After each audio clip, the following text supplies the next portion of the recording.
Hello everybody and welcome to the list video here at PBG with me and Daniel, and today we're going to be talking about 5 investigators that break conventional deck building wisdom. Daniel, I want to throw this one to you, this question here, because deck building wisdom is kind of like, it's very open, but what would you say is like the most conventional approach to deck building that you see just kind of like blanket recommended to new players? Yeah, it's a really interesting question too, because the investigators themselves don't have on their backs, you must put X number of assets, X number of events, X number of skills. You could do whatever you want. You can do something very strange, but I think a lot of new players then say, well, what do I do? What is the conventional wisdom? And what I see thrown around most often is either like an even split of 10 assets, 10 events, 10 skills, or maybe a little bit more asset weighted, 12 to 14 or so, and then maybe fewer skills and try to keep the events kind of in the middle. So maybe 10 events and 8 or 6 skills. So that's, I think, a reasonable thing to start with, just based on how many play actions you can take in a game and what kind of benefit you get from those assets. But I don't necessarily agree with like that's the exact number. I don't think that's that important here. But it is like the easy kind of just like, before you have to understand anything else, you can understand that that's just like a good split to start with, right?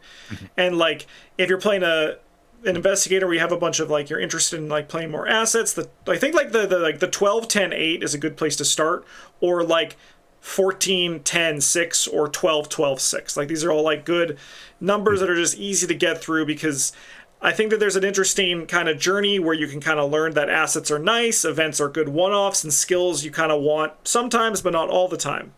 However, this is just like conventional wisdom. This is just like the bare bones.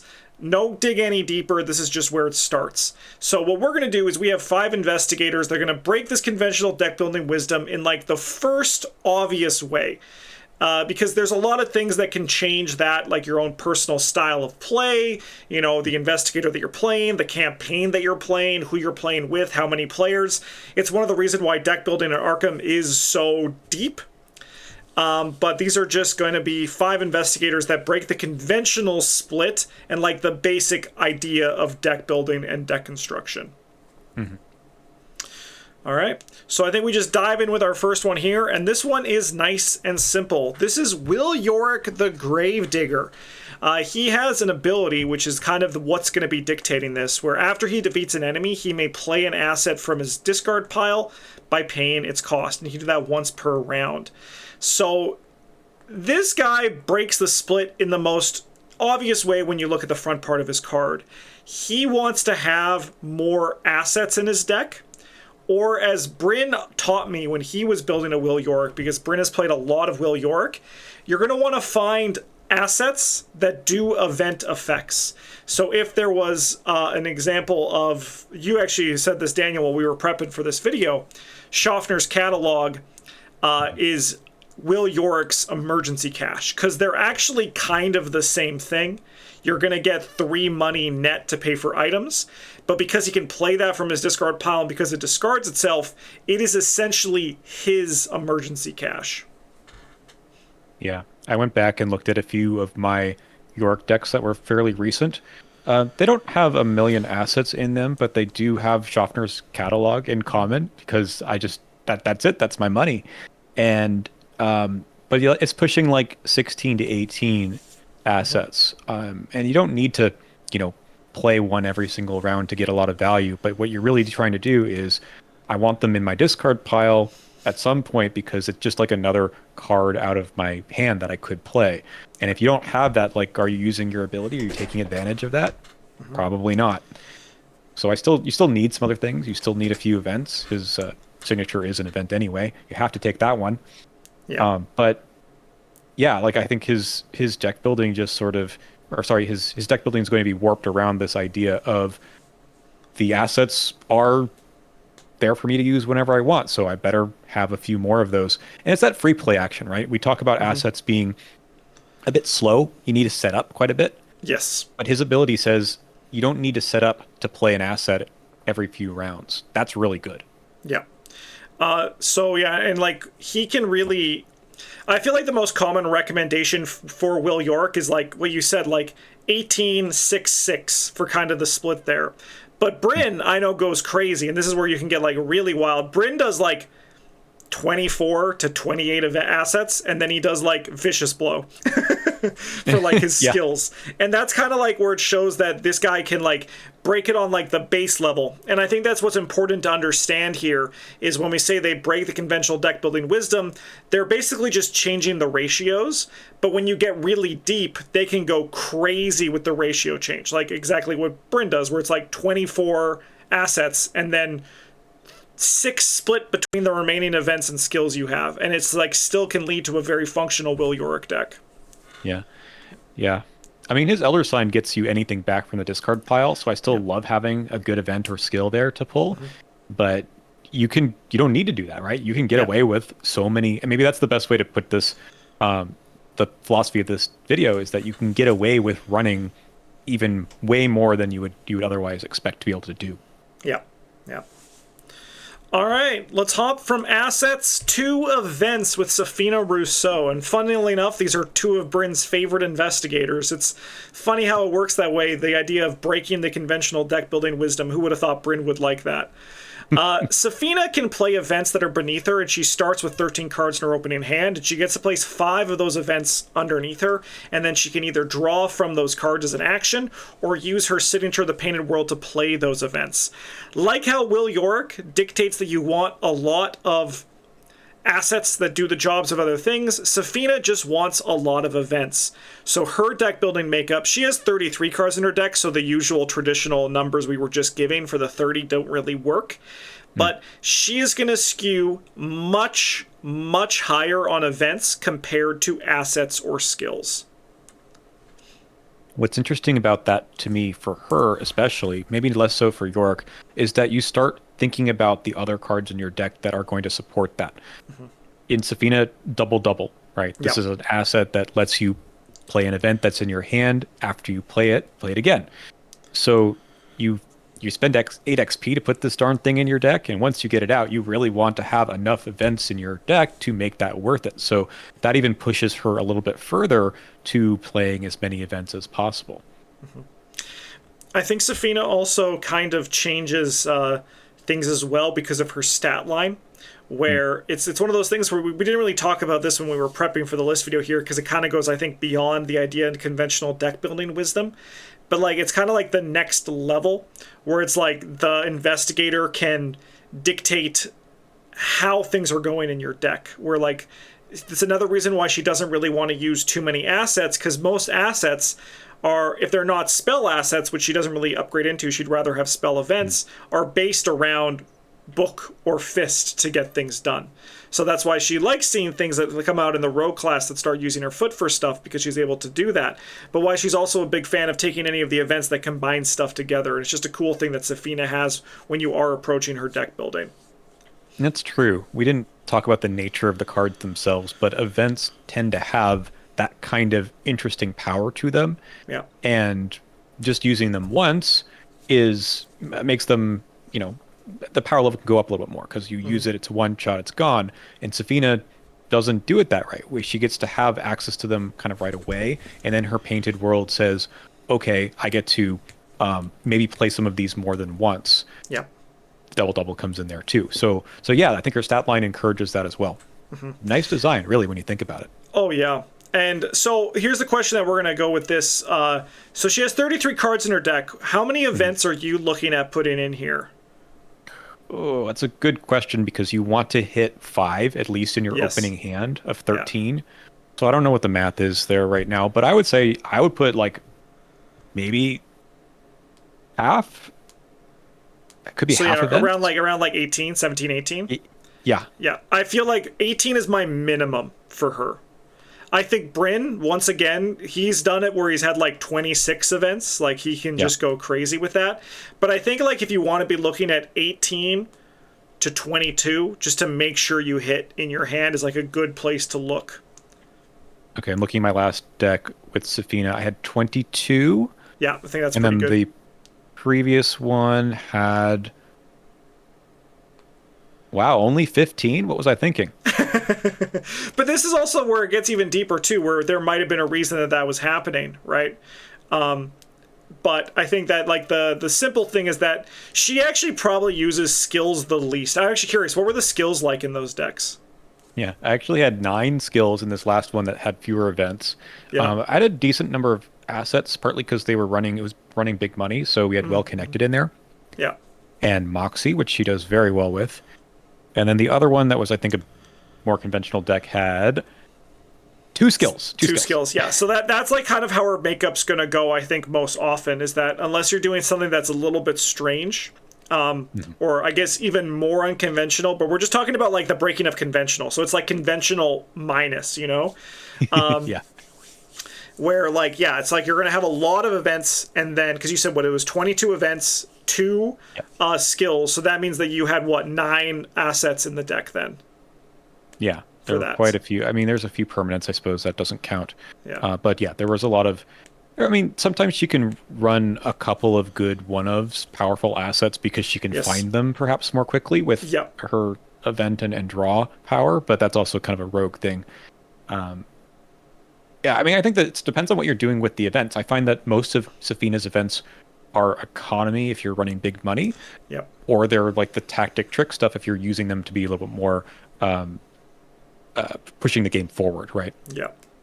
We have a good video. Our next run, Bryn's doing Red Clock Sefina with the new Spectral Shield to transfer with me with a field agent. I'm doing a Kluver Lily Chen. It's going to be a great time, but that's why she's very fresh on the mind for Sefina. And I think I actually want to check as well how many have, but it's hard for me because I don't want to ruin the slideshow. But Sefina definitely breaks conventional deck building in a very interesting way, I feel.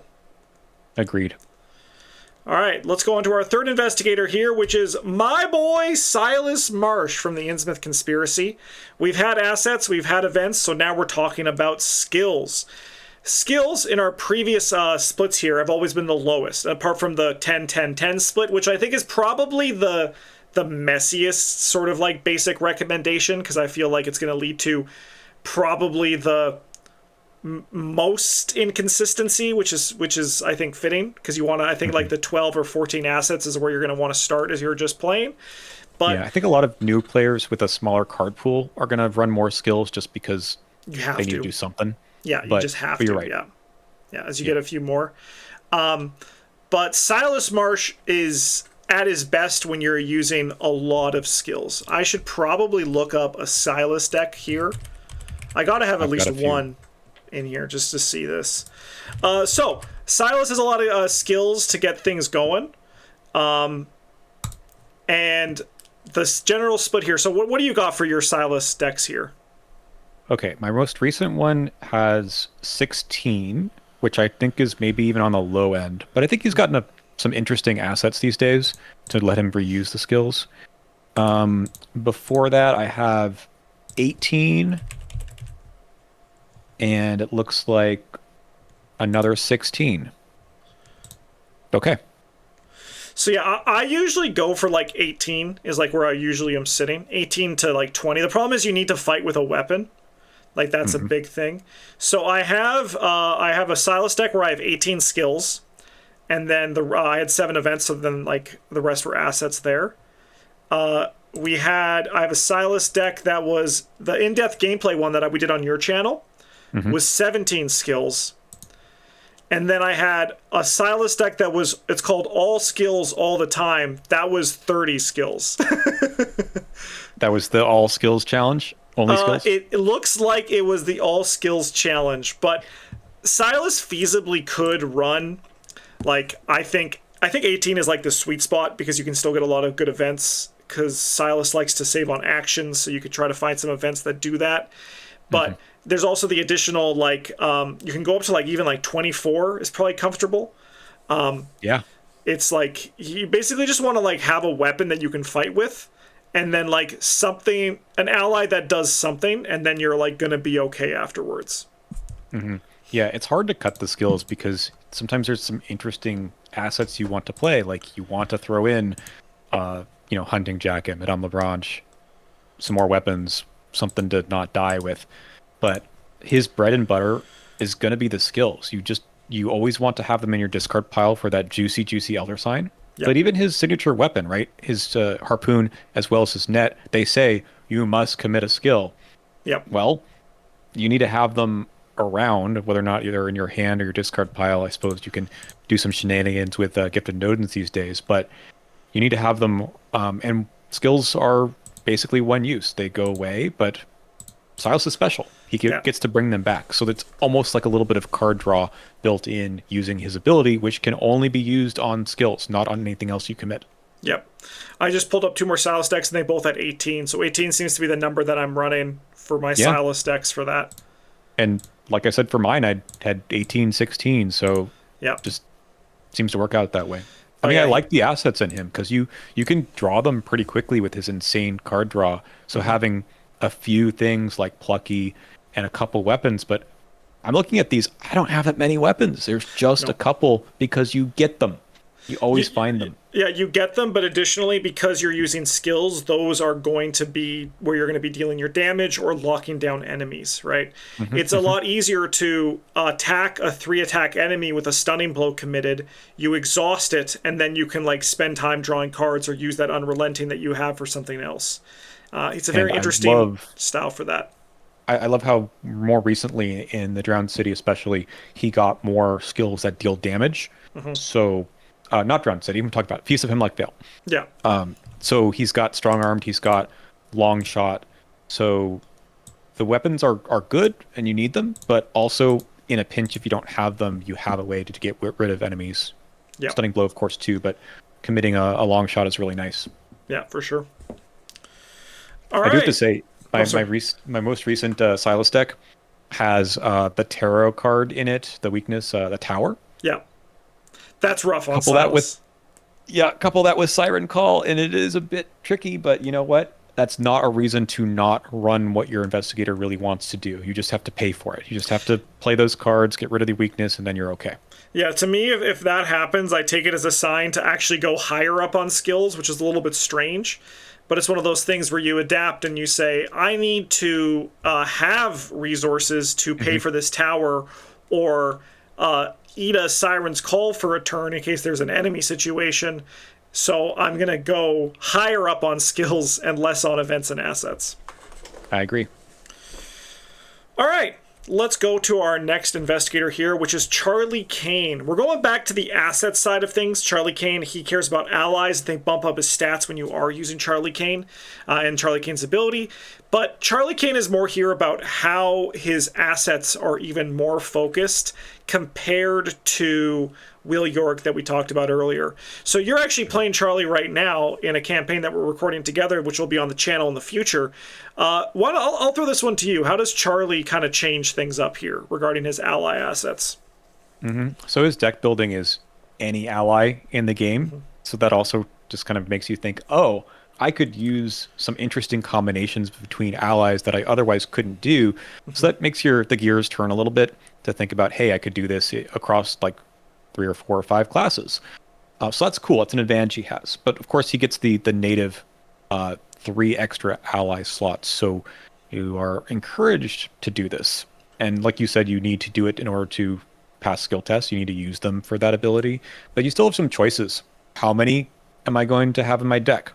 How quickly can I get them out of my deck, of course, too, and playing them? And what kind of allies are they? Are they the cheap kind that you can put into play and get something for? Or are they the bit spicier, more expensive ones that might take a little bit of other deck building shenanigans to get you to play them all? Yeah. So I'm looking at a few Charlie Kane decks. I've played quite a few. Looks like I've played 5 in the last couple of years. And the first one, I have 8 allies, which I think is on the lower end. The next one I played through Scarlet Keys, I had 11. That seems a little bit more likely. Forgotten Age one, I had 12. And then the one I'm playing with you, I believe, has like 10 or 11 at this point. Yeah, okay, so it's roughly 10. Yeah, because I actually have 2 here. Both of mine are 9. So yeah, 10 seems about right. Which is actually funny because I have 8 and then Bonnie, obviously, the signature there. Yeah. But Charlie goes a bit beyond that too, where he actually has to answer the question of then what am I doing beyond just my allies, right? So he's going to spend that asset thing a little bit different. Like if you're fighting or getting clues, those are usually going to come through assets, right? Because just to do that consistently, he's probably going to run some events as well, but you're going to run a few little like kind of hiccups that you're going to need to solve to figure that all out. My Charlie deck that I have two here, one of them is 15 assets, 12 events, and 6 skills, which is actually a pretty basic. So that was actually 14, 12, 6, one of the things we talked about, which was, funnily enough, a deck I built as like a tutorial deck for Charlie Kane, which is funny how it works out that way. But then another one I built, I have 19 assets and like 13 events and then 6 skills. There's some permanents in there. 16 assets. I mean, that's pretty close too. So Charlie is like, it's trying to find that split because you need to have the economy and you need to get things done, but you also need to be focusing so much on the allies that you're putting into your deck as well as the allies that everyone else is playing, because like the unique allies are consideration for the whole table, not just you as well. Yeah. I think the skill cards are an interesting question for Charlie because it depends on which classes you're playing, right? Yes. That's going to dictate a lot of that.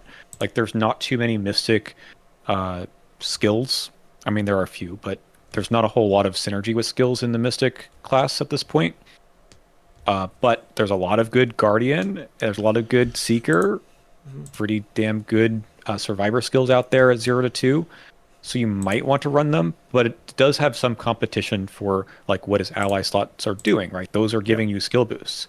The skills on the other hand might be doing things like deduction, vicious blow, something that does the action compression side, right? Without having to pay for an action or resource cost of an event. So it's nice to have a few, but I think you're not going to have. I mean, I think it's pretty clear. You're not going to put like unexpected courage in Charlie Kane. Like it's just not worth it. You might as well put any ally in that's going to give you a boost and some soak. Yep, 100%. All right, and we have one more investigator here, and this is Marion Tavares, who is the newest investigator on this list that we're talking about here. And she's focused on events, but she also kind of changes what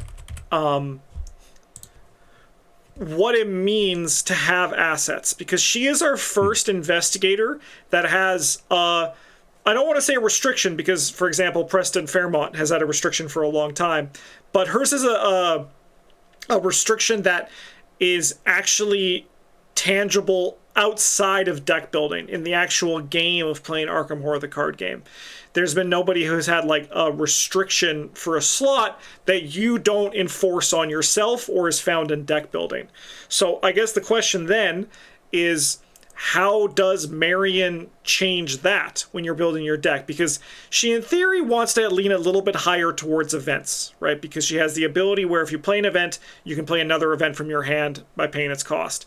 Very strong ability and a very great ability. So you're going to want to be leaning on events to kind of get stuff done. But then there's the question is, what am I doing with my one hand slot? And how does that impact the assets that I'm including in my deck? Does that just change things to like the approach for how I want to get stuff done? Ooh. It's funny coming from Charlie Kane, who gets 3 extra slots, right? 3 extra ally slots, and then you kind of can go nuts. So it's like begs the question, maybe we could have talked about this with Charlie, but we'll talk about it now. You only come in with 1 ally slot in general, right? Mm-hmm. How many allies do you put in your deck with 1 ally slot? I usually just run 2, like a 2 copies. Mm-hmm. And sometimes I'll put like another one in, like a third ally, or maybe 2 copies of another one if they're cheap. If it's Guardian and they're disposable, I'll usually run like Tetsuo and then my forever ally. Mm-hmm, mm-hmm. Yeah, I agree. So, unless I'm planning to get charisma or something later. Yeah. So the same question comes for the hand slots. If you only have 1, do you just run 2 copies of 1 card? And I'm looking at the only Marion deck that I've ever played. I had 2 copies of Machete, and that's it. But I don't run that kind of thing in other investigators. I usually have like maybe even 6 hand slot items. Yeah, I'm just trying to pull up because I've only had 1 Marion deck myself, and it's not on Arkham Build, but it was the one that I built for the Drowned City Blind run. Right. And I actually only brought in 2 hand slot items. I brought 2 Remingtons upgraded. There you go. Because it's the same sort of thing where so this deck actually had 5 assets in it. Mm-hmm. It was my 2 Beat Cops, a Hallowed Mirror, and the Remington. I've got a few more, but not that many. I've got 1, 2, 3, 4, 5, 6, 7, 8, 9, 10, which is a low number for me. I've got 2 copies of Prophetic in there and a physical training. So I went with more slot listings in general. But it's got 16 events. Sorry, I need to count. Okay, I can reverse engineer because I have 2 skills.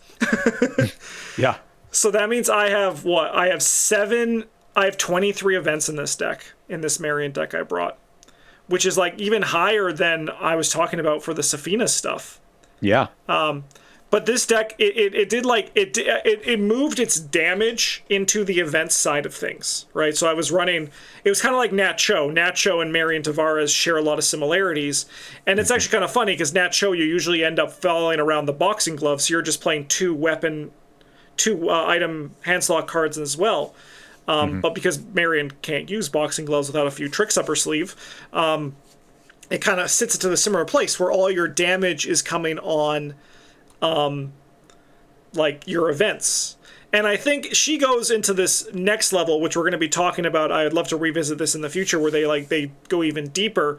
But like she even goes her events about how do I make them fast to try to make my ability to get like an event that is normally not fast. Because let me tell you, it's a hell of a drug to play a stand together 3 or a 1-2 punch without spending an action, right? Yeah, and Marion is able to do that.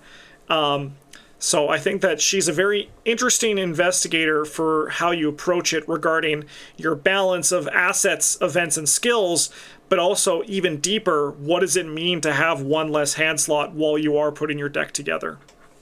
So one other thing I want to mention for her in what I built, I put 2 copies of Brand of Cthulhu in here because it doesn't take up a hand slot, but it basically is the same thing as a one-handed weapon. So sometimes you can shift things around a little bit. Yep. But in Arkham, you have so many of these 2-handed weapons that you just don't even think about because it's like, why bother? Or just anything else that would sit there to give you some sort of a passive boost. I don't think there's too much of that, honestly, in Guardian. There's a couple things, but it's not like having, I need to think about magnifying glass versus Grim Memoir versus Hawkeye folding camera or something. So I think she like ends up being okay. You just can't use the bigger weapons. But the discussion of like, do I have a flashlight in one hand and a gun in another hand? You just have to choose differently. And it's the events that make up for that, I think. Yeah, and it's kind of like how we talked about at the start of this with Will Yorick, where you're trying to find assets that do the job of events. With Marion, you're trying to find events that do the job to either support your one-hand choice or the opposite of what your one-hand choice is. So maybe like you're running a weapon in your one hand, you want to be more on damage or clues, you do the other side. If you're holding a clue-getting item in your hand, you want to go more on the damage on the event. So that's kind of like where she has to find that balance as well. Yeah. Let me wrap things up, at least on my end here, with the mirror to bringing up Schaffner's catalog at the beginning. So we said that Schaffner's catalog was an asset version of emergency cash, right? An asset version of an event. Well, Marion really likes to have Hunter's Mark, which is an event version of a skill, Vicious Blow. 100%. 100%. So that's, I think, also the key to unlocking your investigator is to find those cards that are better than the conventional options that you can include. All right. Well, that was really fun. Thanks for joining me for that, Daniel. Yeah. I hope you and also you, everyone at home, enjoyed watching this.